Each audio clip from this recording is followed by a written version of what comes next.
No, that's not. That's the old Pierce Lance. You can, but Tracy, do you want this? I'd like to look into Yeah, that. yeah.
AT&T.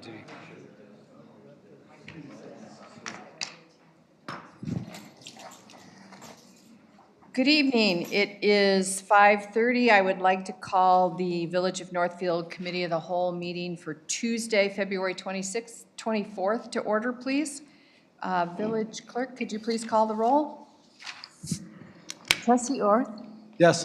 Trustee Whitaker, Here. Trustee Fowler, Here. Trustee Gallen, Here. Trustee Yedis, Here. Trustee Elfman, Here. President Mendrick. Here.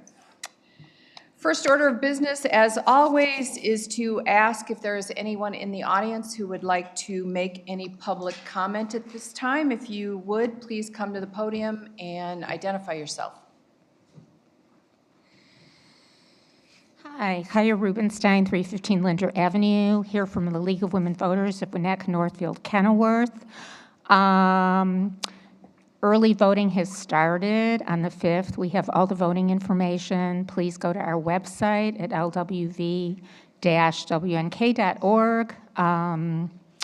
I think one of the early voting sites in Wilmette, Centennial, has changed to the recreation building on the corner of Glenview Road and Skokie Boulevard.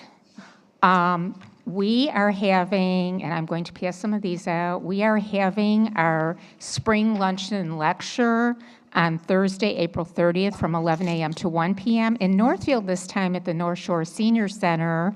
And we're really pleased and excited to have Arnie Duncan, the former U.S. Secretary of Education and the Managing Director of Chicago CRED, which he started in 2016. CRED stands for Create Real Economic Testing, and it's a gun violence prevention initiative, and he is going to be bringing some of their clients with him, so there will be young people there, so it should be a really great luncheon. I will pass some of these out, and already we released the information first to our league members, and we already have 18 people signed up. So it's going to go fast. So if you're going to come, sign up quickly. It's going to be a great event. To see other information on our website, we have coming up a March event at the Winnetka Public Library at 7 p.m., and it will be speaking of gun violence prevention. It will be on the responsibility in firearms legislation, the Rifle Act, and Lauren, I'm sorry, she's really good friends with Gina Rasmussen Matthews, our co-president, is going to be speaking, and possibly somebody else from Moms Demand Action. She's a leader in Moms Demand Action. Illinois is ranked the second state by Everytown USA in gun violence prevention. So we should be very proud of that. And it would be great if we could get this Rifle Act passed by the end of the legislative session, which ends May 31st. There are, oh my goodness, it is really great, 40 sponsors in the House. including our Senate district Senators Tracy Katz Mull and Robin Gable, and we have 25 sponsors in the Senate, including our Senator Laura Fine and our Senator Julie Morrison. So it's really great. So hopefully we'll have that date set up pretty soon. It will be in March. In May, we are having Janice Goldberg, who is the criminal justice chairperson for the League of Women Voters of Cook County. She will be speaking on Tuesday evening, May 12th at 7 p.m. I just got a confirmation with the Winnetka Public Library in the Lloyd Room. Also, that's study week for the New Trier students. They have finals that week. So hopefully we'll get some of them to come in too. And parents, tell your kids to register to vote. We'll have the papers out with the QR codes. And let me see if I have anything else. I'm so sorry. There's so much stuff going on.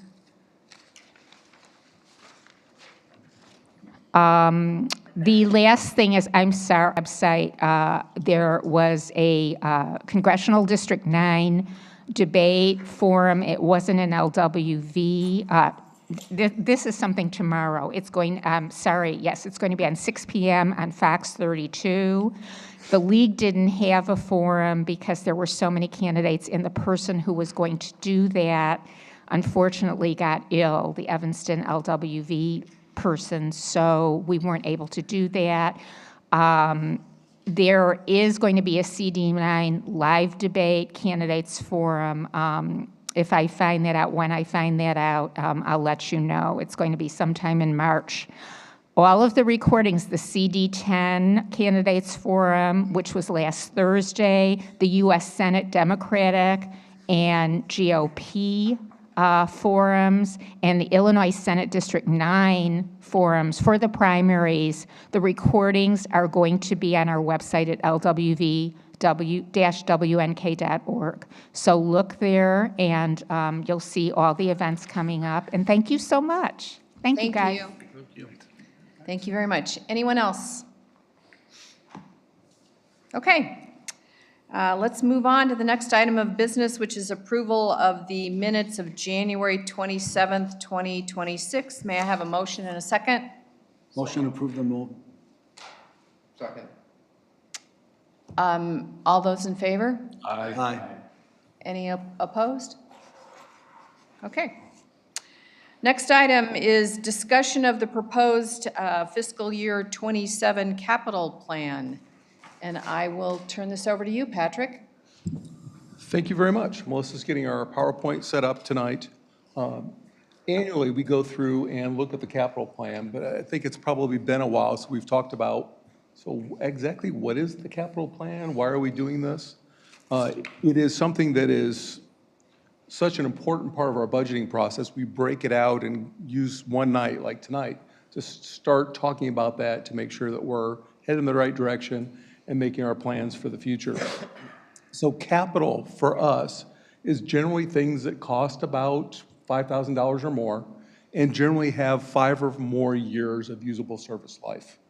So something like a new vehicle would count as capital. The gasoline for the vehicle doesn't count as capital because that's a consumable, something that doesn't have a long service life. To help keep track of things, we break it out into 3 primary areas, and you see them on your screen. And we'll go through those in that order this evening. It's a capital improvement plan for things like what we call infrastructure, water mains, resurfacing projects, new sewers or lining of sewers. The equipment replacement plan is generally for equipment like HVAC units or front-end loaders, bigger pieces of equipment that we use right down even to the tanks used by the fire department for breathing air while they're in fires. And then the vehicle replacement plan. Sometimes it's a little easy to get the equipment plan, the vehicle plan a little bit muddled, but the easiest thing to think about is if it's a passenger purpose vehicle, like a patrol car or administrative service vehicle, Those go in the the vehicle plan. Equipment, like a new backhoe, while you can ride in it, really isn't considered to be a passenger vehicle, so it doesn't count in the vehicle replacement plan. We take all that information and we try to project out both the service life of the asset and then look at how long we'll be able to keep it in service over that time period, its condition, and try to plan out at least 10 years. You'll see when you look at these spreadsheets, the first couple of years are really busy and lots of information there. And generally, as it gets further out in the future, there's a little bit less data.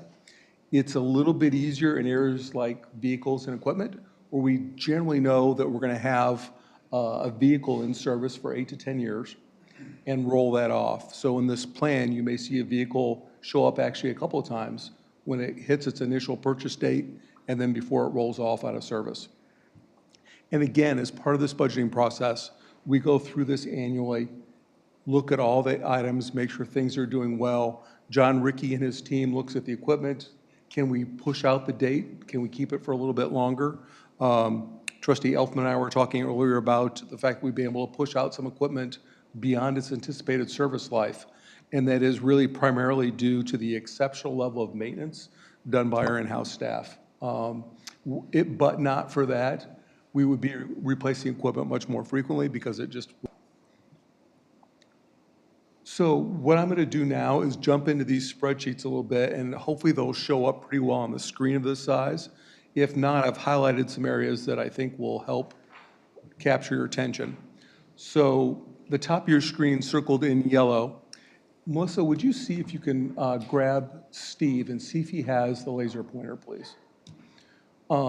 So I'm not going to start at the top of the page because we're going to spend a little bit of time talking about water mains. So let me jump down the bottom page where we've got the brackets there. Previously, we have had a number of broken water valves in the system. Water valves are like the shutoff in your house that help us isolate systems of the water network to make sure that when there is a break, we can shut off or eliminate service to as few a number of homes as possible. For every valve that's broken, we have to expand the area that we're fixing these valves and taking people without water. So our staff is starting to do some of this work in-house, where previously we would contract out for that work. And I think we've got over a dozen right now, Matt, of broken water valves. Just last week, they replaced one. The team's getting really good at minimizing the amount of time people are out of water. So we've put $30,000 in the budget to start replacing more of those valves. We also keep several in-house. So if there's a problem while we're out there, we can restock and have that without having to wait for it to come in. Something we haven't paid a lot of attention to lately is, and Matt had recommended, we start looking at our fire hydrant program. We haven't been doing repainting, or if we get an intern, we may have them do a little painting, do some other things.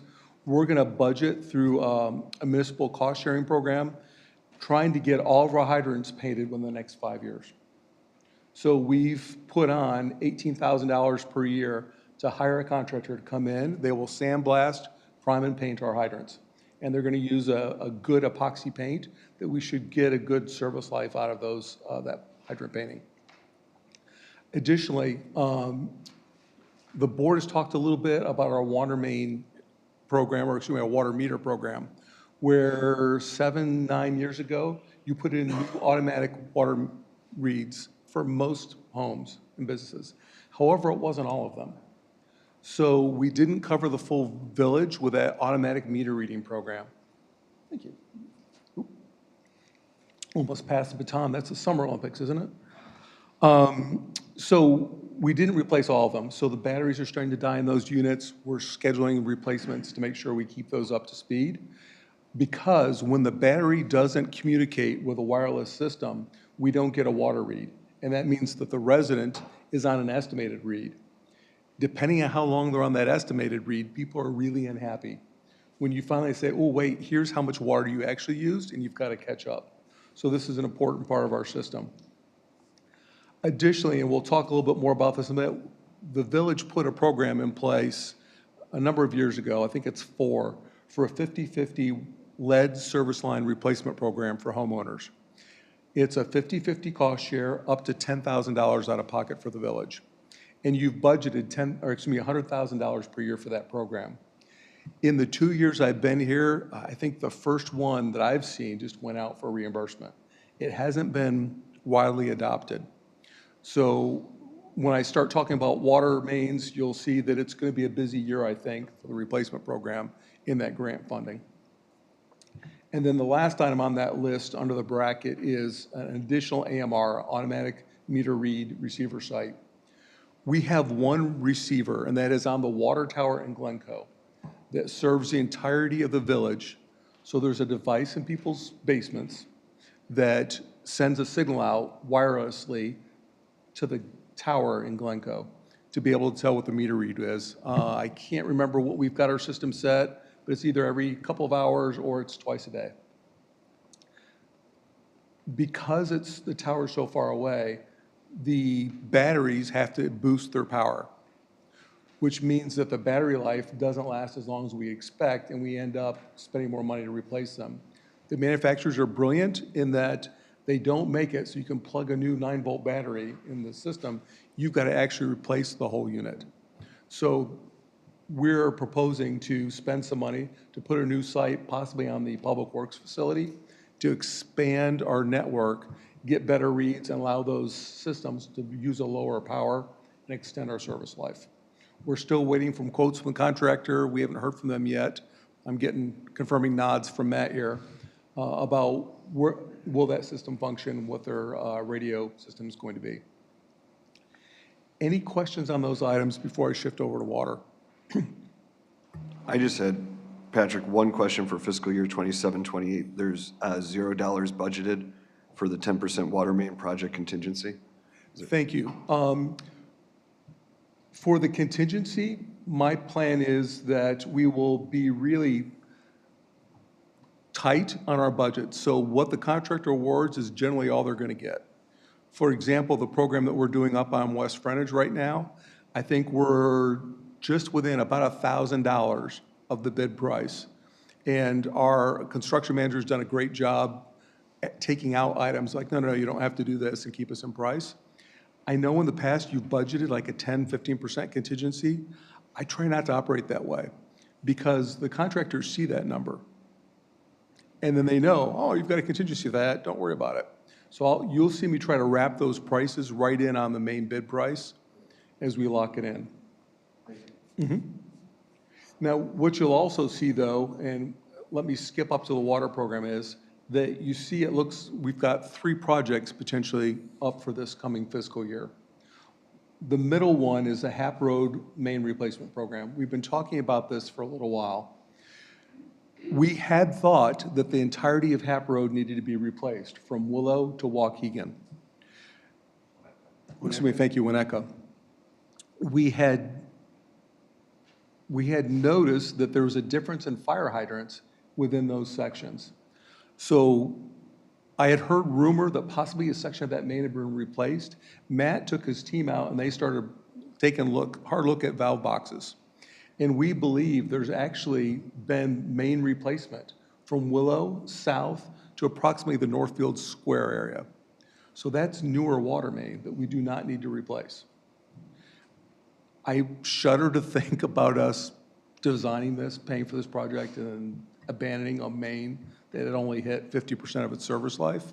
So luckily, this gives us the advantage of being able to revise this project from approximately Northfield Square south to Winnetka Road.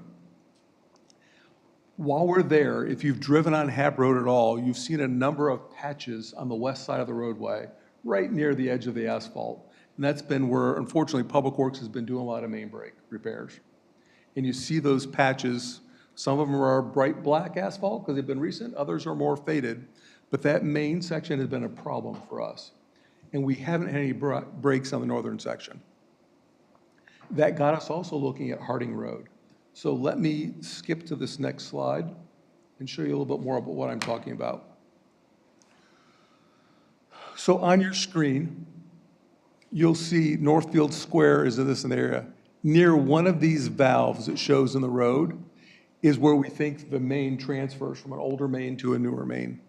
So our plan is to get design proposals to bring a new main south. and come through this area.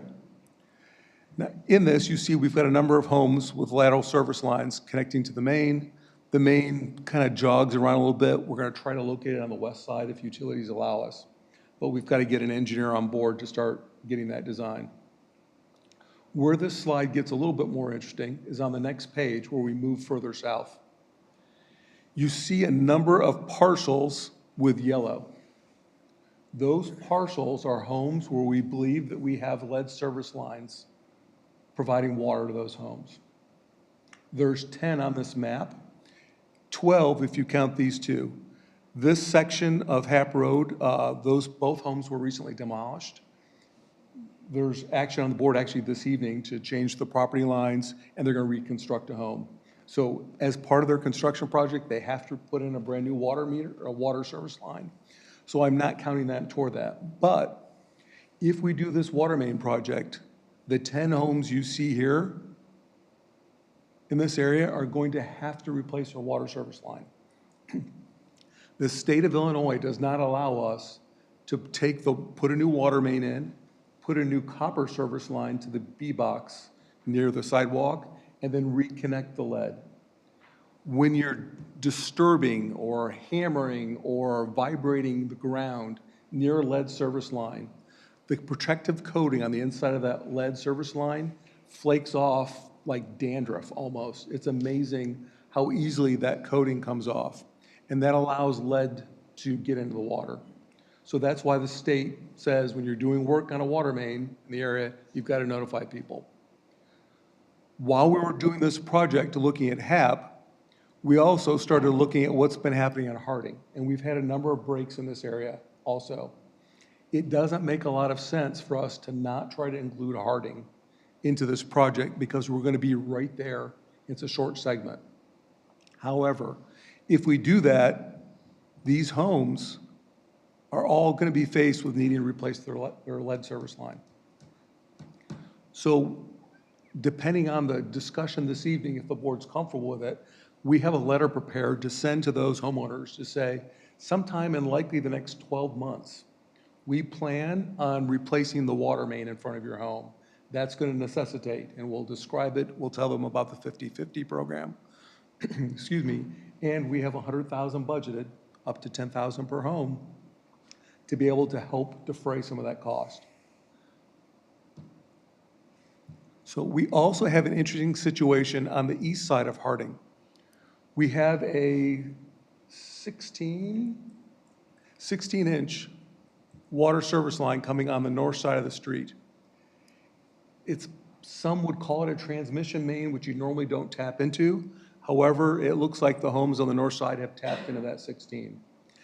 There's a possibility, and we won't know until we start working on the design plans, that we can abandon this smaller section on the south and just reconnect these homes to the 16.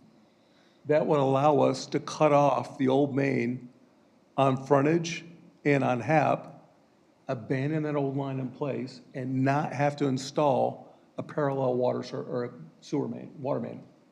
So it doesn't make a lot of sense for us to put a brand new 12 or 8-inch water main right beside a 16 that is perfectly fine.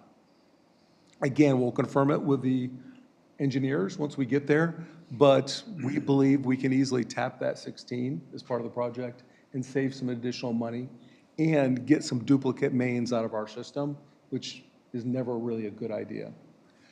The reason it probably happened is a little bit of this was a service line, and at the time when you're putting a main in, it's less expensive to not have to put in the long service lines, and it was probably a cost-cutting measure at the time, is why they ended up with a dual.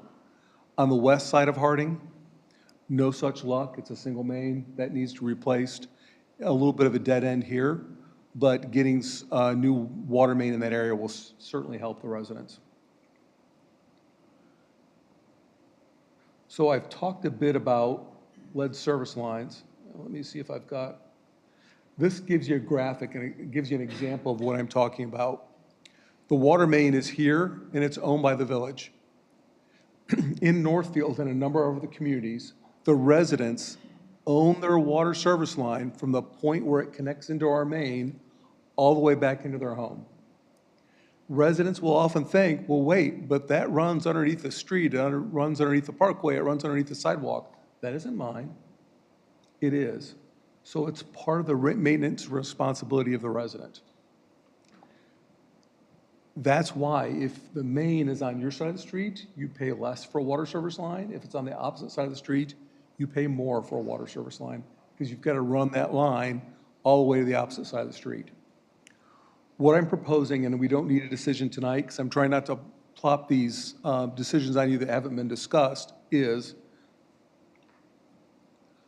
as part of our future water main projects, we take that section from the B box, which is near the sidewalk, to the water main, and the village installs that portion as part of the project.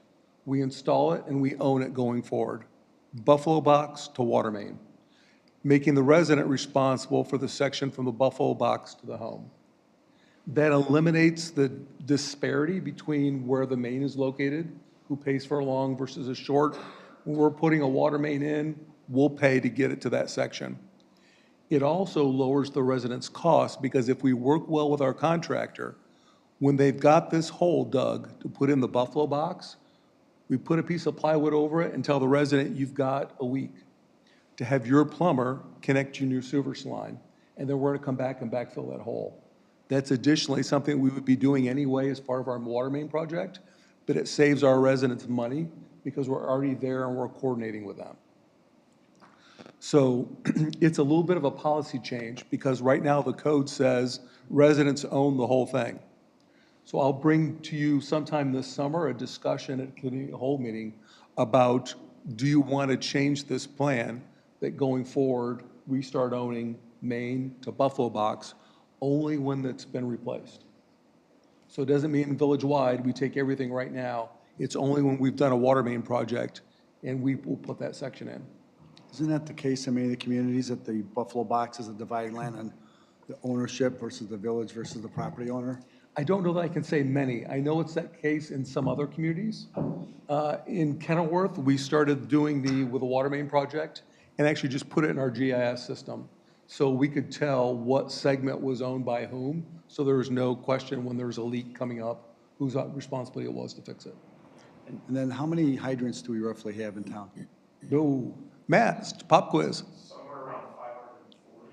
Okay. And then are the valves that we're talking about, are those exercised, or is there an exercise program? I know there was an exercise program. Is that still every year we exercise the valves so that we don't end up with frozen valves when there's a water main break, right? Which valves are you speaking out? Because we've got a valve here, a valve at the Buffalo box. Not the Buffalo box valve, but the valves in the water system. systems so that when there's a water main break, they can shut off a section and not have to shut Yes. off a And large that's section. often how we find the valves that are broken is because they're going in trying to exercise it to get a good full shutdown and something doesn't work well.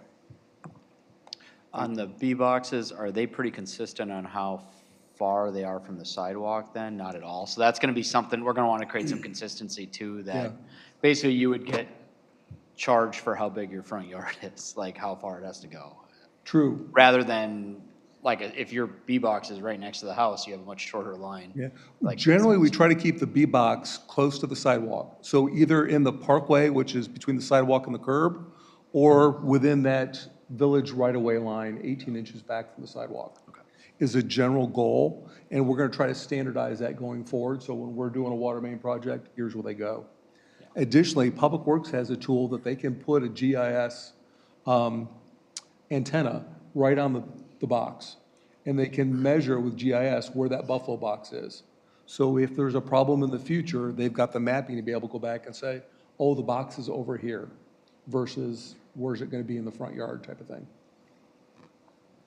Patrick? It seems like it's a good advantage for the individual, but what's the advantage for the village?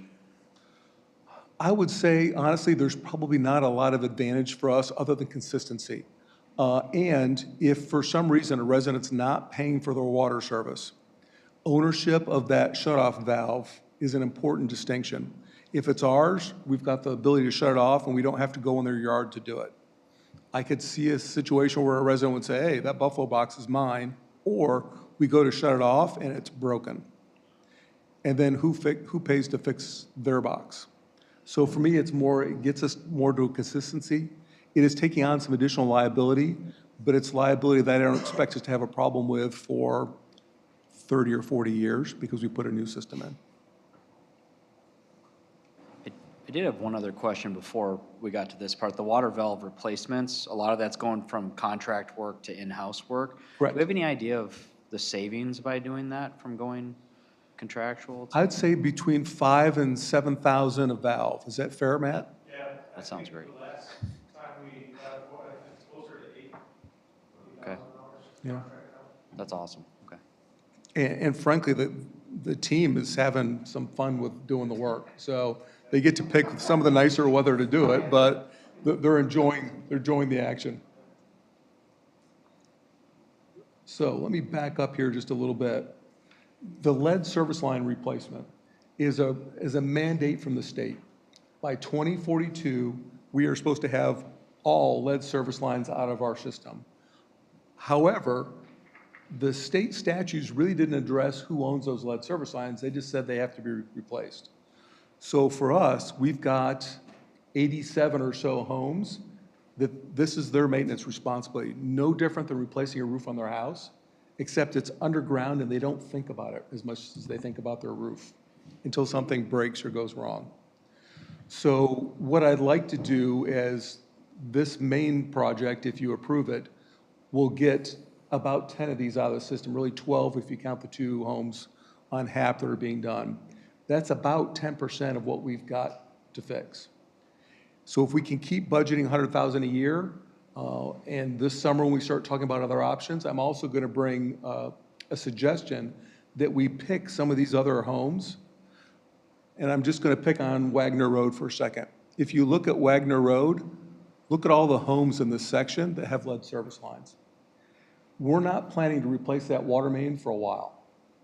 So could we go in, we can go in and decide we're going to, as a village, put a new service line in, Maine to Buffalo Box, and say, hey, resident, by 2042, all these have to be out. So in 2 years, get ready because your service line is going to need to be replaced. It's something that we can time out, and with good planning and communication, we can let residents know ahead of time, because we're talking, for the residents, ballpark an $8,000 cost. So I'd like to let them plan that out as far into the future as possible. Talk to the bank about what the options are if they need to borrow funds to make it happen, but really start to make plans for the village to take a section responsibility to trigger this replacement and get everything done by the compliance date. Patrick, how old is that water main on Harding Road, the 16-inch one? I don't know. You know, our records aren't that good. I can't even tell you how old the main is on the north section of HAP. Matt has dug through a bunch of boxes and we can't find the plans when that was put in. So I would guess, based on the age of that subdivision, we're probably looking 70 to 90 years. So that may need to be replaced shortly as well then, if that. Oh, the 16-inch? Yeah, the 16. No, the 16-inch I think is newer. That's the one I'm talking about. I'm sorry, How old yep. is the 16-inch? Yeah. That I'm not sure either, but it would be a newer main. And we also, when Public Works is in doing work, we look for the condition of the exterior of the main because that tells us a lot about how it's doing, at least from what we call hot soils. Is there a chemical reaction between the main material and the soil? Patrick, I just had a question. I think recently you were dealing with someone who had to replace a lead service line. Were you finding that 50-50 allocation of funds was paying for it now, or is it under $10,000, or is it more expensive? There's one that I think may be in your most recent bills list for $8,000, if I remember. So it was under the $10,000 cap. Okay. So that, the 50-50 will be more likely to pay for the entirety of its half if we're doing the section from Maine to Buffalo Box. I think it'll make it a little bit easier to cover that cost. Yeah. Okay. And then are we going to have monies, let's say we use this money for the 10 homes on Harding for $100,000. Are we going to have monies if 5 people approach you that still have to do this and say, hey, we'd like to do it this year? Would we have the monies to be able to then do the 50/50 with them, or we would have to come up with some monies? We would have to identify more funds, because right now, we're only setting aside 100,000. And the program, I'm going to bring forward a recommendation that we modify it. Right now, it says first come, first served. I like to say that first priority residents are those where we're doing a water main project, because they have no choice. It's something that we're mandating that happens. It would be a great problem to have, but unfortunately, in 2 years, it hasn't been used much. Thank you. Other questions about that? So what I didn't talk much about is, and I don't have a graphic for it now, is there's really three items on the warrant, or on the list for projects. The third one, and top in this case, is Mount Pleasant. Mount Pleasant's been on the list for a while of an area that we've wanted to fix, and we intended to do it as part of the main replacement program on HAP. However, that section of main looks like it's in good condition, it doesn't need to be replaced. So what we're going to ask the engineers to do, because it's already been designed, is to include Mount Pleasant as an alternate on the bid. So right now, we're looking at almost $2 million worth of water main work in these projects. As an alternate, it gives us a chance, if the bids come in higher than we expect, we can say, you know what, we're going to hold off on Mount Pleasant. If they come in very favorably, we can say, you know what, if you've given us that good a price, get up there and do Mount Pleasant too. So it gives us some flexibility. We won't have much time to really go through the pros and cons until the bid comes back, but it doesn't cost us very much more to include it on the bid, and it gives you some flexibility moving forward. The HAP Road water main in front of New Trier, how old is that? Since we're in that area, is that also? Actually, we're not in that area, because we're, Well, I mean, if we would have to continue down, is that aged as well, as far as how old it is? I would estimate they're all in similar age, but we haven't had much break history down there. And Matt, you know me well enough to know if I say something that's out of line, just jump in. Yeah. I think it's closer to 50 to 70 years old instead of 70. Thank you. Yeah. Yeah. Yeah. Put in a big name, sure. Good. And I've been mentioning Matt a lot this evening. Matt Hubner is our superintendent in public works, has been in the position 4 months, and has really jumped into a lot very quickly. Water was not part of his prior area of expertise, but he's definitely getting there pretty quickly. So he's doing a great job for us and spent a lot of time working through this with us and trying to make sure we get this capital plan laid out in the right way. Any questions on the water main? I didn't catch if you mentioned this, the 27, 28, right? We're at zero, because we talked about this earlier. Oh, right? thank you. Yeah. Yeah. So I mentioned a little bit earlier about the early years, first couple of years are pretty accurate. The later years may not be so accurate. I can tell you with almost full certainty, there's no way we're doing these projects like this in out years. The water fund only charges enough for the residents' water that we net on a decent year, $900,000 to $1 million a year. I know that sounds like a lot, but we're talking about $2 million for one project in town. So it's really not a lot considering how much water main we need to replace. So what we'll be proposing in the future capital plans is we take a pause in 27, 28, because we'll have just spent $2 million of our water sewer fund for this project.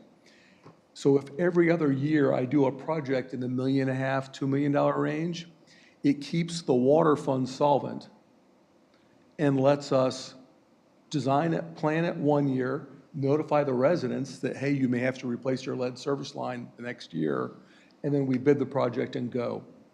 My goal is for us to be bidding projects in December or January of every year, the big ones anyway, because that's when I think we're most likely to get the best pricing. Because if we're putting bids out in July while the contractors have already filled their book of work for the summer and they give me a make me do it price, it's not going to be good for us and we're not going to be able to do as much work. In January, they're hungry to book out their work for the year. And or we start looking at October, because you see this water main project we've been doing on West Frontage.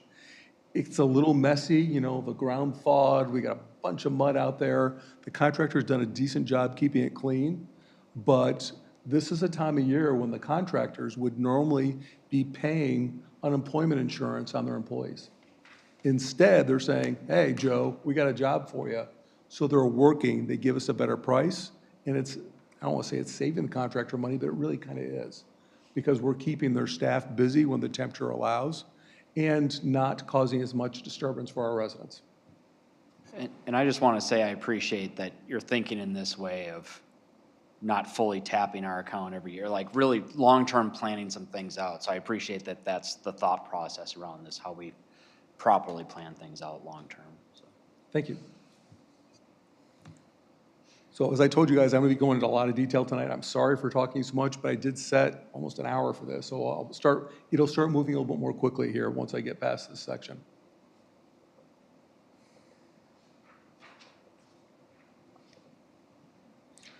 Okay, so on the rest of these spreadsheets, I put a little highlight to areas that I really just wanted to draw some attention to. If you've got a question about any of the other expenses proposed for the upcoming fiscal year, just feel free to let me know, but I'll only be highlighting a couple things. In this one, we've got $150,000 planned for sewer lining. Every couple of years, and it's happening right now, where we go out and televise our sanitary sewer lines. We're looking for something called infill and infiltration, or inflow and infiltration. It's basically cracks or problems with the pipe where groundwater is getting into the sanitary sewer. Generally, you think that's okay because it just gets conveyed away. However, when there's a lot of rain in the ground, all that infiltration of groundwater getting into the system fills that sanitary sewer line beyond its normal capacity and can lead to backups in homes. Additionally, MWRD requires us to do some studies of our system and try to minimize the amount of what we call I&I, inflow, and infiltration. We have televising going on now.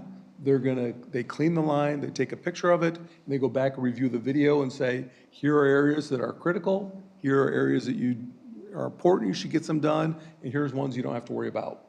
We're doing pretty well about our system, about the percentage lined, but we've still got more to do. We've got $150,000 planned for sewer lining. We don't know where yet because we don't have the camera footage back and the recommendations from the engineers.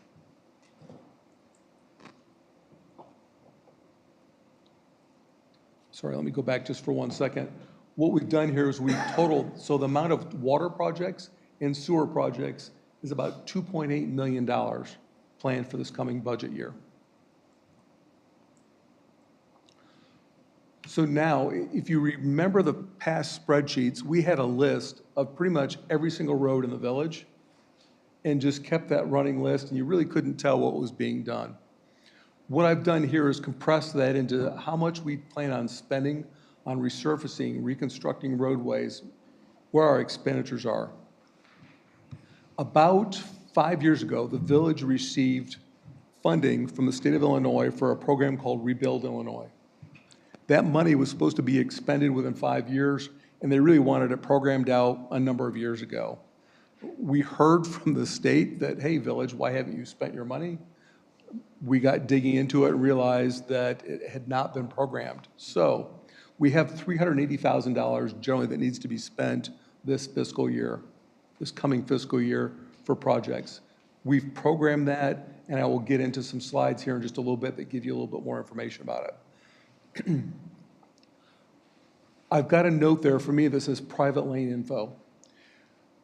You remember you approved a contract for us to be able to go out and get some roadway data and include private lanes in that data analysis. My plan is while we identify these streets, if we also have a nearby private lane that the condition's bad, we're going to reach out to those private lane groups and say, hey, by the way, next year we plan on being in your neighborhood doing some roadway work. Have you thought about doing your pavement? And if so, do you want a price from our contractor? As a way to see if we can assist the private lane owners in getting the work done. It will benefit us. It's a little bit of extra work, but if we're doing more surface area, our price gets lower from the contractor, and it helps those residents get work done that they otherwise would be bidding on their own and probably not getting the same caliber of a company as we would be doing for our roadway. Just below that in the sidewalk program, I've got the Wagner Road extensions, basically the area from the church south to Willow Road. We had $81,000 programmed for a new sidewalk extension on the west side of the street. I don't know whether that's going to occur this fiscal year, halfway between the two fiscal years, or all the next fiscal year. We don't have permits from IDOT yet for the project. The engineering's pretty much done. We put it out to bid based on the hope that IDOT doesn't change our plans very much. If things go well and we get answers from IDOT, by the March meeting, I may be able to bring a recommendation for awarding a bid for this project. And then we'll have to talk to the contractor about how quickly they can get it done. So I've programmed $81,000 into next year's capital budgets for this project. If we get it done, or a portion of it in this current fiscal year, where it is also budgeted, that'll leave us the remaining funds to come back to you and say, what would you like to do with the remainder? Just under that, at one of the prior meetings, we had a request to start looking at additional rapid flashing beacons. I've programmed funds in there, $40,000, for putting one in on a village street. The sidewalk committee had given some recommendations about where those should be. The plan is for this one to be on North Hap Road. There were two areas that they'd recommended, and we need to look at both to make sure which would be used more and which has a better, if you call it, landing spot for sidewalks when crossing the street. And again, that would be on a village street, so it will be much more quickly finished and within a fiscal year rather than extending beyond others. The section where I've got the arrow pointing down for streetscape and special projects is a new section. Before, special projects just kind of got lumped in a bunch of different places.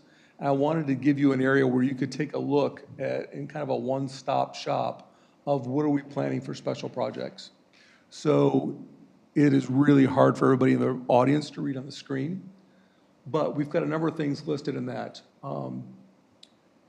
We've got $25,000 for parkway median improvements, tree replacement projects on Willow Road. You may have noticed that we've got a number of trees out there with little tags on them. They have died, not survived. We want to go in and replant all those and make sure that they're doing well. Centennial celebration, this really belongs in the general budget, the general fund, but I had in here as a special project, but I didn't want you to think we forgot about it. So once I figure out if I can keep the general fund budget balanced, we'll plop this into the Centennial project. If I can't, what I'll probably do, and Kathleen will be mad at me, is transfer less money from the general fund to the capital fund to balance this project out. Because if you remember, the only way the general fund or the capital fund gets money is transfers from the general fund, grants, or interest earnings. So we generally transfer about $1 million a year from your general fund into the capital fund to seed projects. Patrick, I will say that the committee is working hard to get to what is a realistic number for that, and that may not be it. Okay. So we're, between you and Bill Byron at the Park District and some of the things the committee's working on, we meet again on Friday. We're hoping to have a little firmer number than that for you. Great. Estimate. We've got a little bit of time, so we're good there. Thank you. Parkway tree trimming cycle. We don't have a program, or haven't had a program in place to trim parkway trees. Most towns, especially towns that have the designations we do for forestry, have a cycle program where you go through and do a certain percentage of the streets every year to keep them healthy. We do it on a it's broken, let's trim it basis. So what I'm proposing is we start putting $20,000 a year, and we'll quickly figure out what portion of the community we can get done. We recently had an employee get his certification, so he's a certified arborist, and we'll start talking about what needs to be done there as far as trimming the cycle, and it may be a 5 to 7 year rotation to try and get all the parkway trees. So that's a new program and expenditure in this budget. Additionally, I've got $102,000 there listed for the library. That's for architectural services. A portion of those funds will happen this year, a larger portion next year, once we decide what bump out or expansion of that building is going to happen, is when we plan that out. And you see the following year, we've got almost $2 million, 1.9 budgeted for actually expansion of the building, building that additional footprint. Underneath that is Orchard parking design. We've talked a little bit last month about awarding that project, so we've got the engineers working on that initially. Walnut parking, PD construction. That item listed at $28,000 is actually taking some of the unused space right across from the door of the police department and creating some additional parking spaces there. We're exploring the concept of being able to bring some electric vehicle charging stations in. And it may be about 4 slots. What I like to do is put those slots on Walnut and then bump additional spaces further north where often the police department employees park, keeping the employee parking further away from the business district area on Orchard and keeping them further north on Walnut.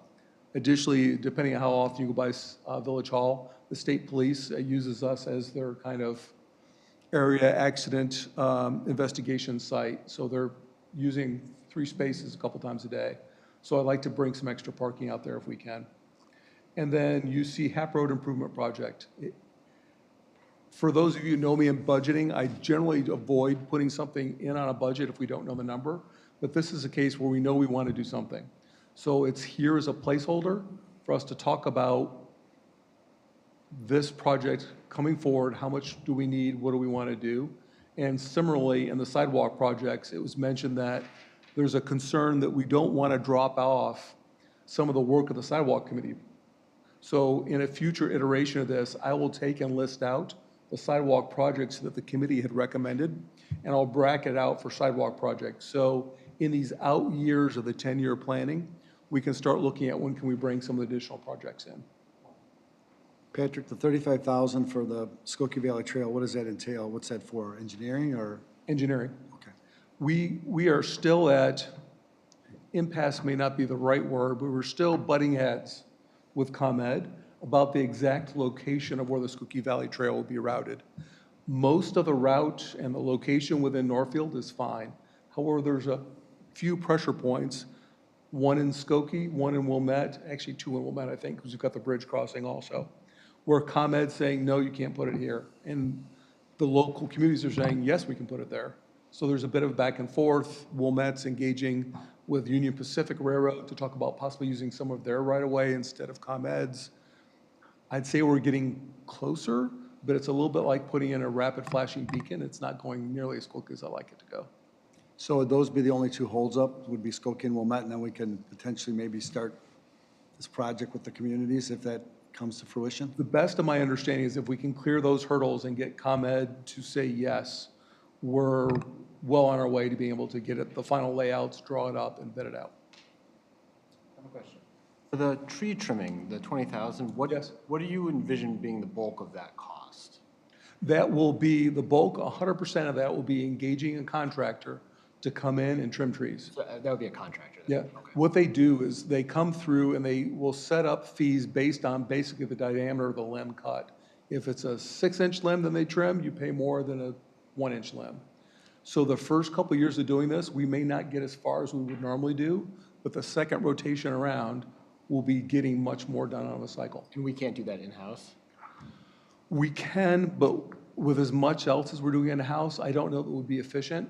Also, and nothing against Matt's teams, one of the more dangerous things to do is tree trimming in the air.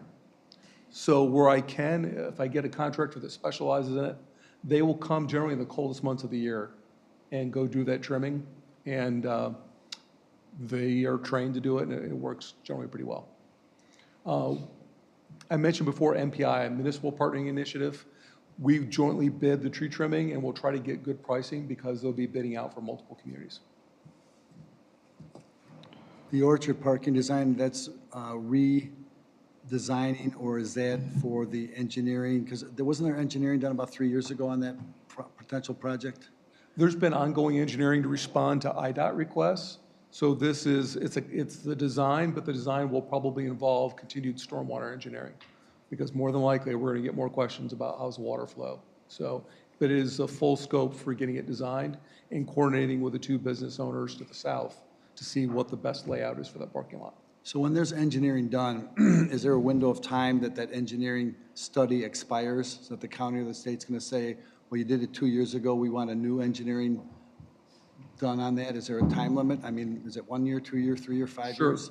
Sometimes, but what helps us is the fact that nothing's changed. The lot hasn't changed, the Edens hasn't changed, so it's still evergreen information. If something had changed, a new home went in, or they resurfaced a section of roadway and they changed the pitch, they may require it. But that one, I think we're pretty safe on our engineering analysis for a number of years. And then refresh my memory, when we get this project done eventually, are we talking, I know that we're talking between 30, 25, what's the number of spaces that we're going to improve by having that parking back there? I honestly don't remember. The plans for that lot were drawn up before I ever got here. Okay. I've been working on trying to get IDOT to a yes. So there's a number of spaces that will be constructed. There's a section that's on our property that private property is currently using. So there's total new spaces, and then there's net. And if we are successful in getting a good layout with neighbors, that number will change too. So once I know more about what the overall design will be, I'll be happy to give you that net number. And that's part of the engineering study as well? It is. Thank you. Patrick, just one final thing. Andrew brought this up, the Sunset Drive Bridge repairs. That was just repaired this fall, so I'm not sure. Was that? It was just asphalt repair. Yeah. So that does not need to, we're good there? No, I think that we'd have to look into the analysis of the bridge, but there's a lower weight rating on that bridge. I thought there was a structural problem. Yeah, Yeah. that probably is what goes down. Yeah. So that's dealing into the superstructure, the underneath structure? Understood. Kind of odd that we paved it if we have a structural issue. Sure is. Okay. So I talked a little bit about our roadway data. The company drove, and I'll just give you a quick highlight of this because I don't run us too late. For the most part, this is both village streets, state streets, county streets, and private streets. Overall, we've got a pretty good balance with the majority of the area, or not the majority, a high percentage of the area in excellent to very good condition, more than 50%. This is what the map looks like from the company when they drove all those streets. Red, dark red is not good. Blue is excellent. So unfortunately, in this mapping, we can't turn off just the non-village streets to be able to see that picture.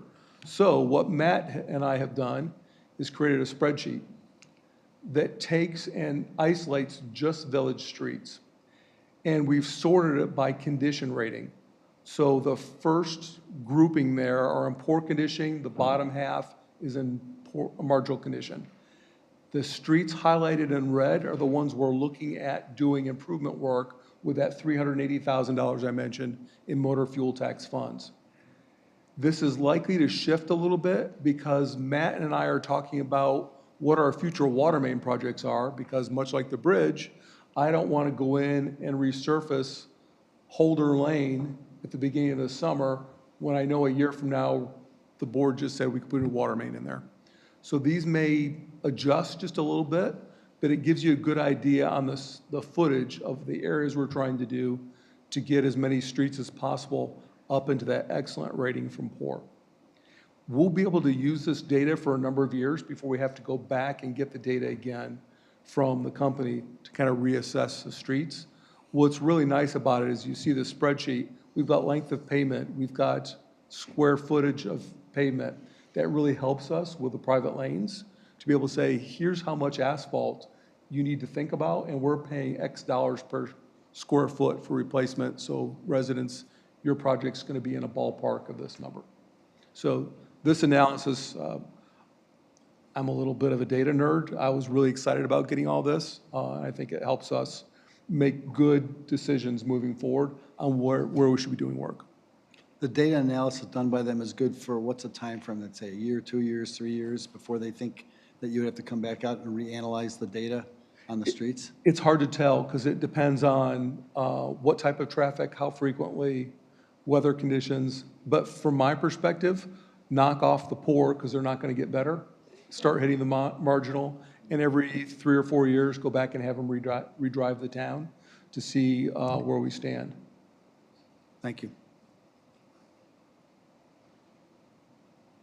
Okay, moving on to public facilities and information technology. I haven't really highlighted much there, but what I did is at the bottom of this chart is a summary of our expenditures. So as I mentioned earlier, combined water and sewer totals is 2.8 million. Overall, 4.1 million when I throw in everything, including the water. So about half that is water projects in the full 4.1 planned in this program. So now, start going quicker, I promise. Equipment replacement plan. We've got just one thing highlighted here. The police department security cameras have been in a little to non-functional status for how long, Chief? The system is over 15 years old now, so we have many cameras that are, we don't have good footage in certain critical areas of the building, like the booking rooms and the jail cells. So the police department spent probably 4 months interviewing firms, looking at camera locations, trying to get pricing to get us a good idea what this has cost. This is replacing camera system and cameras in the police department, some of the general areas of Village Hall, and some exterior cameras to make sure we've got good footage and are able to see what's going on in and outside the building. Are there any areas that were looked at that potentially don't have any coverage on certain parts of the building, or do we have 360 coverage? I'm sure that there are, and I would probably prefer not to highlight those Right. until we can get the new system in. Chief, that camera still is keeping on my personal car, isn't it not? Yeah. That's the one that's lacking, right? Yeah. So for equipment replacement, small dump truck, remember this is not a general passenger vehicle, it's a piece of equipment. We're planning 140,000. This is the unit that we use to spread brine in the winter and water and irrigate in the summer. The brine, because we're spreading salt, is pretty rough on that equipment. Matt and the team and John Ricky are looking at what they can do for the next piece of equipment to possibly put a flatbed that is less prone to rust and be able to mount tanks on it going forward. Moving on to the water system, we've got some variable frequency drive pumps we'd like to replace. SCADA system, the computer system that drives our water pumping system is built, I won't call it in-house, but built by a single person. So the whole computer system that runs our water system and pumps water to people's homes is reliant on one person. And it is old. So. The person or the system? Both. So what we would like to do is see if we can get a commercial system in here. We're talking about whether or not we can get a system similar to what Winnetka uses. So Winnetka can view our system, we can view their system, and it will get us a lot more efficiencies as we're going through and making things happen. Additionally, we've got more than one person. If there's a problem, we've got resources to come through. That number may fluctuate a little bit because those tend to be expensive, but they're also a purchase that'll last you for 15 years or more once we get it in. And there's a built-in redundancy with Winnetka, so. Yes. Patrick, just one thing to consider as we're looking at all these different vehicle purchases is looking into EV or hybrid as an option, moving forward if we're going to put in these EV stations and, reduce fuel costs as fuel costs are anticipated to go up, plus making Northfield greener, just maybe something to consider as we move forward. Definitely been on my mind once I get charging in. Until then, I'm kind of struck. But once I get that, that's definitely something we'll be bringing a recommendation to you for. Then I notice it's, in the budget, we've done a good job historically of planning out and kind of phasing the different vehicles, but it does look like, I think I'm having a hard time locating exactly, but it's either in 27, 28, or 28, 29. We do have like 4 vehicles we purchased sort of in that 1 year, it looks like. Vehicles or Otherwise, it's fairly equipment? staggered. Vehicles or equipment? I believe it's vehicles for that. So give me just a minute. Let me flip over that screen and we'll see if I can explain why. So still on this plan, you see the SCBA refilling station. The fire department, when they use their air breathing tanks, have a special compressor system to put breathable air into those tanks. The system is old. They're having a hard time finding parts for it. So we have funds budgeted, and it's been pushed out for a number of years. That's why you see it highlighted in yellow, to get that system replaced this year and get another 12 to 15 years out of it.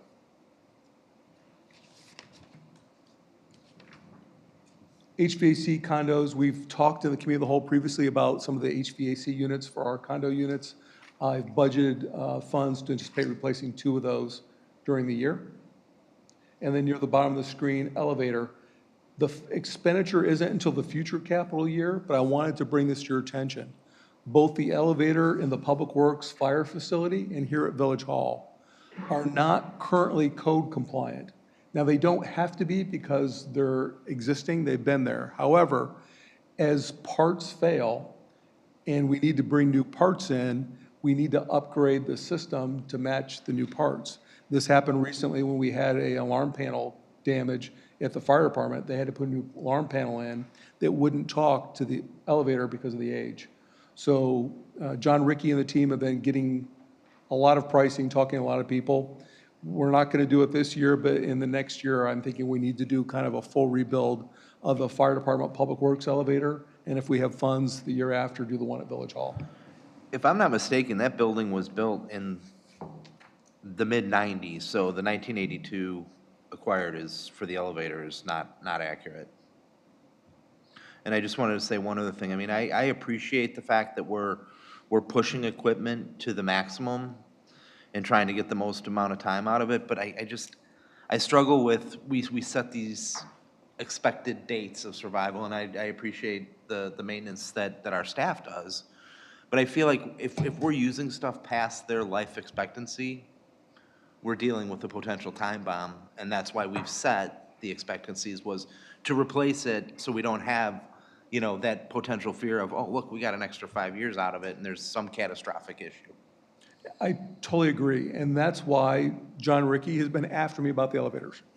Because he sees that we've got a problem coming, and rather than wait until it's a problem and say, hey, Patrick, sorry, but you need to spend $150 on the elevator next week, he's saying he sees this coming in the market, and he does the same thing with our equipment, about being able to say, here's what we think we need to do. And that was going to be a little bit of my question too. I mean, obviously, we're on a year schedule because we're putting budgets together, but equipment works on mileage and hours. So I was kind of curious from the public works side of it. I mean, like the payloader, for example, do you figure out how many hours per year you use it and then set the expected life based off of that? Or how do we, is there kind of a formula we put together on some of this to maybe, to kind of set up maybe long-term, something to think about of how to better schedule some of this more than just, it's 16 years old, it's time for a new one, right? Yeah, so we look at everything, you know, on a case-by-case basis. It's on schedule, but it's not in concrete. And every time we build a vehicle, we try to build something of good quality, so it gets to at least that mark. But we've been using more stainless steel, better components, and, you know, corrosion is not our friend around here at all. You know, so we look at a lot of different things to really make sure that we're getting everything we can out of it, but we certainly look at and it looks like it's going to be a problem. Nobody has a crystal ball, but if we see something coming, we're going to talk about it early on so we can budget for it and then get that replaced. Some vehicles don't make it to the expected life, and some go past. So, yeah, I think we want to be prudent in how we look at things and how, you know, how we get the most out of it, and then also look at the resale part. And before I said, I mean, I think ultimately we want to make sure you all have good equipment you can use, right? And you're not out in the middle of doing something, and there's nothing worse than something breaking down when you need it the most, right? So just trying to make sure that we do stay ahead of that as much as possible. No, we appreciate that. And if you are seeing, from a village board perspective, if you see me or Matt or John come in and say, hey, sorry, we've got to replace this front end loader. We didn't expect it, but it broke and we got to replace it. That's a sign that we're not doing a good job projecting the lifespan of those equipment. And generally, you don't hear that much from us. And an example is a mini excavator purchase we did 3-4 months ago is a new piece of equipment that will help us do our job better, and it helps. But a lot of it's based on engine hours as well, so you can't anticipate sometimes in a year's cycle the engine hours that you're going to use when you have it used a lot more, like a lot more snow plowing or a lot more water main breaks or whatever you're doing. So the engine hours will significantly reduce that lifespan, right? Yeah, it's a very good point, and we do have a formula for that, where we convert hours then to actual miles. So a police car might show 80,000 miles, but it might have 220,000 miles with the, basically 1 hour being 25 miles. 1 hour of engine hours. And hard use in many cases, for some of it, yeah. I'm going to time check you because we have a very important topic still to cover. So how are we doing? Excellent, we're doing very well. So this is the summary of those areas for the equipment replacement plan. Moving on to the vehicle replacement plan. You see that we're planning on the replacement of 2 vehicles in this fiscal year. The community service officer, or the public safety officer's vehicle has over 100,000 on it. So we're anticipating replacing that. I've got a note by the motorcycle. That's a piece of equipment we don't use a lot. And it is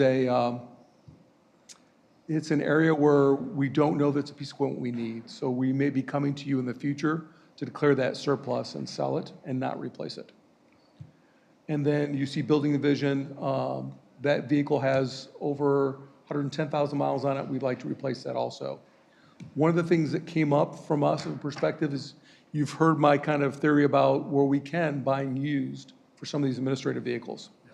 What I'm not sure is what the board's thoughts are. If I'm buying used, I'm pretty much locked in right now to Ford, Chevy, GM. Is the board comfortable with us looking at items that may not be a typical United States manufacturer brand? So if we needed a Honda minivan for the community service officer for their work, is that something that you're open to us looking at, or would you prefer we stick with the big 3, so to speak? I'm open to it. I prefer to stay American. Okay. What we'll do is when we get ready to replace one, we'll bring a discussion forward about what pieces of equipment we're looking at and see what the board's thoughts are. But I just want to bring that up in your mind as something we're doing. We're also extending the service life of our vehicles, so they are lasting longer in their primary use. So all total, this plan is about $5.2 million of spend. To give you a rough estimate, the budget that we put forward is generally $14 million. It doesn't include this section. So that's why we spend so much time on this. You talked about future planning. We won't spend a lot of time on this, but what I do is I take our fund balances, and I'll just give you a quick highlight. The top line is audited fund balance of the general fund, the capital and equipment fund, and the water service fund. And I look at what a typical year is for plus minus of that fund, what big projects we have, and I try to work out 2 fiscal years.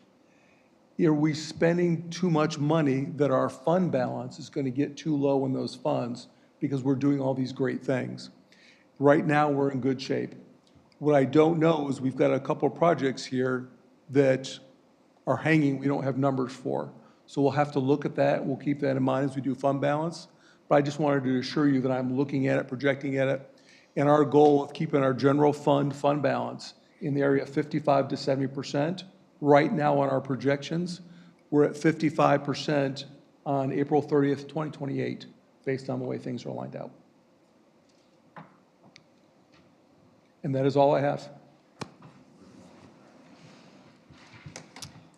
Any other comments from the board at this point? Okay.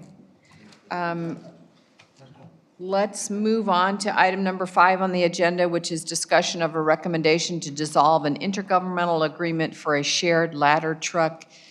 Chief, I think this is you, or is this Patrick, or is it tag team?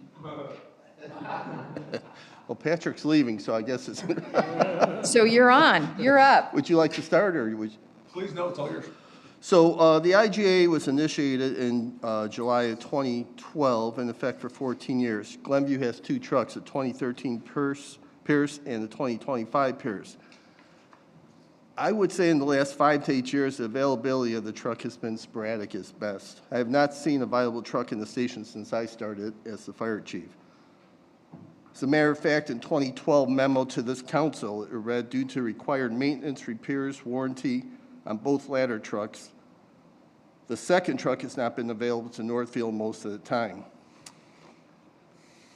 I met with all my employees one-on-one, and I didn't have a single person support the truck just simply because it's really not here. And when it's here for a day and it's gone.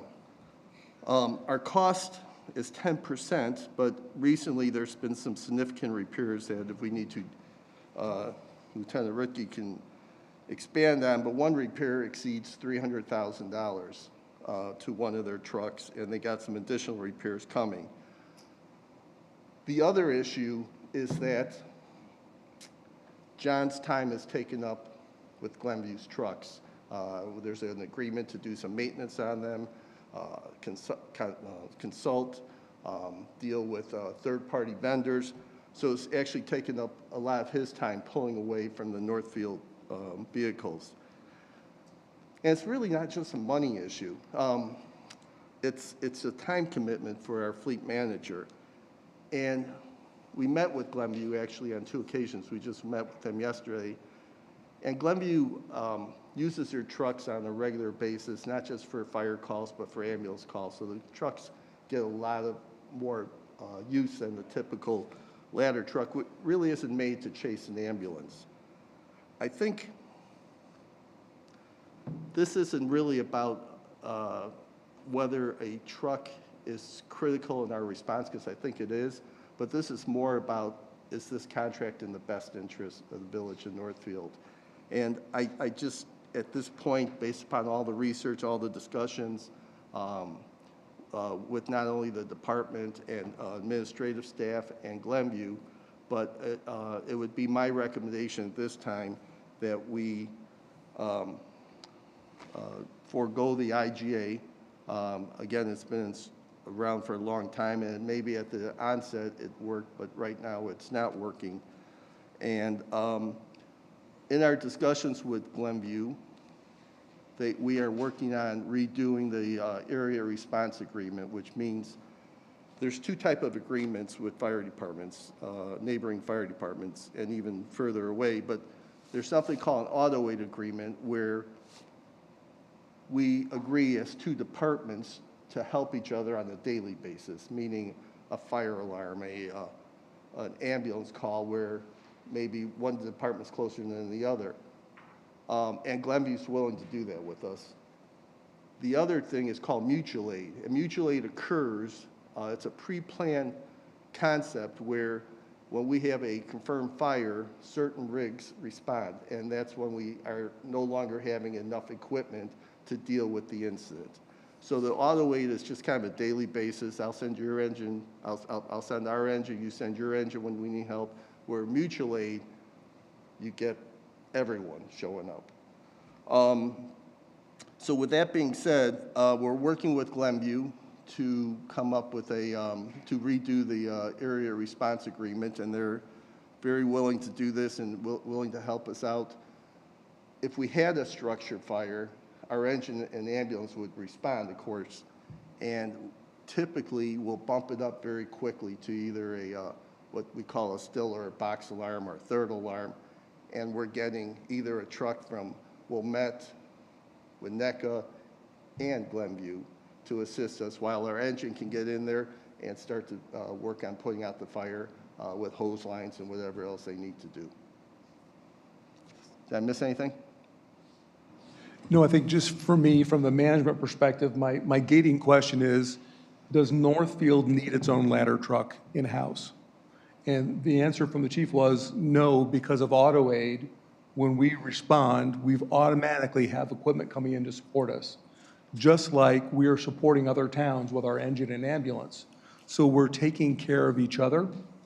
If the chief's answer was, yes, we need a ladder truck, even if that answer was yes, it would be, this agreement's not the best way for us to achieve that, and we would work at trying to find a better way to do it. But if the answer is no, we don't need a ladder truck, I'm seeking a consensus of the group or the board for me to send the letter to Glenview to mutually terminate the intergovernmental agreement, and then update our auto aid response plans between the agencies to make sure we're taking care of each other just as well as we always have.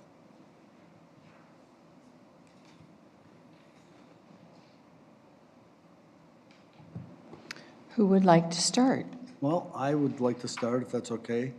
I totally agree. This is something that, you know, since I've been on the board, and I think Trustee Whitaker as well, I'm not going to speak for him at this time, have agreed that this agreement with Glenview does not serve the Northfield Fire Department or the residents of Northfield as what was originally anticipated. Because of the fact of how much Glenview, you know, and neighboring communities run their trucks, the reserve truck is in Glenview more than it's in Northfield. So that changes our operations and our idea of giving the officer of the day the ability to say, okay, I'm going to take the ladder truck to 540 frontage because there's a fire alarm and I have a feeling that we might need that right away. So I totally agree that we should begin termination of the agreement, but I disagree wholeheartedly, and I have thoughts that we want to table this because I've got about 3 pages of notes, or I'd like to meet with the chief, which I got permission today from the village manager and the village president to talk about a number of concerns that I have. We've had a ladder truck since 1984. You know, I began my career in the fire service here in '79 on Northfield, and we had a ladder truck. I've operated multiple ladder trucks in other communities that I've been involved with. And I think, you know, it's a very specialized piece of equipment, and I think it's something that we need to continue to utilize, and I would hate us to go backwards. Point of order, please. What's that? I said point of order, please. I don't think we're here to talk about tactics and strategies. I think we're here as a board to make a decision if we think this agreement should be terminated. And I appreciate what you have to say, but I think that if that's a conversation for the chiefs to have, that's fine. But I think specifically, it's the board discussing whether we want to continue on with this or not. And as far as I'm concerned, I will say that I think it's our fiduciary responsibility to do what's best for our community financially from that perspective, and getting out of this agreement is, I'm totally in favor of. And I agree with that. And again, I just don't want us to make a decision tonight on the future of a ladder truck in Northfield. Yes, I agree the agreement should be done, but I think there needs to be more evaluation, research, and, you know, ideas shared on the validity of, and there's a lot of different options as far as, you know, keeping a ladder truck or getting one. So that's all. I just want to make sure that tonight we discuss getting rid of the agreement, because I think that's the best thing we can do, and the rest I'd like to discuss with you, you know, at a later time. And Make a decision. Charlie, Trustee Orth, just to be clear, our conversation today about that meeting between you and the chief was, at least in my view, not confirmed that it might be a group of people who would get together and talk about that, not just the two of you, and there would be an agenda, and we'd have some deliverables back to the board if we were going to have those conversations. But that's, again, a separate discussion from this IGA and whether we move forward with it or not. And certainly all of us would agree that if our fire chief came to us and said, you know, we need a ladder truck, we would do our best to find a way to afford that ladder truck, but that's not the discussion we're having tonight. It's just whether we're going to end this long-standing relationship with Glenview, which I know some of you have been dealing with this for years, and the conversation continues to come up. So I'm glad it's finally to a point where we can make some decision to move forward. I have just a logistical question. How long would it take to update that, what you called, I think, the auto policy? Auto aid agreement. Yeah. The ARA is called, Area Response Agreement. We're working on it right now, actually. He just sent me a draft this morning. We're talking about between staff and just trying to come up with some additional wording that helps each community out. I'm just wondering if there'd be a gap between, Well, and there's a time frame that we have to break this agreement, right? There's a certain amount of notice period, and it just doesn't happen overnight. No, it would happen overnight. There's a mutual agreement between Northfield, if the board agrees, and Glenview to terminate the agreement. Terminating the agreement will not change the safety of our residents. Right. You're still getting the equipment you need when you need it, as we would any other day. And Chief, today is the reserve ladder in our station? No, we have the surplus truck The third, that's getting ready to be sold. Yeah. Again, I haven't seen a truck in the station since I've been here. So I won't Hasn't send the, if the board's in concurrence, I won't send the letter to Glenview to terminate the IGA until the auto aid agreements are updated, and that will be my kind of green light to make that change. Let me just be clear, there is an auto aid agreement in place now. We're just updating it so it reflects current trends. Okay, so generally speaking, show of hands, nod of heads, are we all in agreement that we would like to terminate this IGA? Yes. You want to? Yes. Yes. Okay, great. Thank you. That's all I need. Okay. Anybody have anything else for the committee of the whole meeting at this point? All right, we will adjourn until 7 PM. Motion to adjourn? Yes. Second. All in favor? Aye. Thank you. Thank you.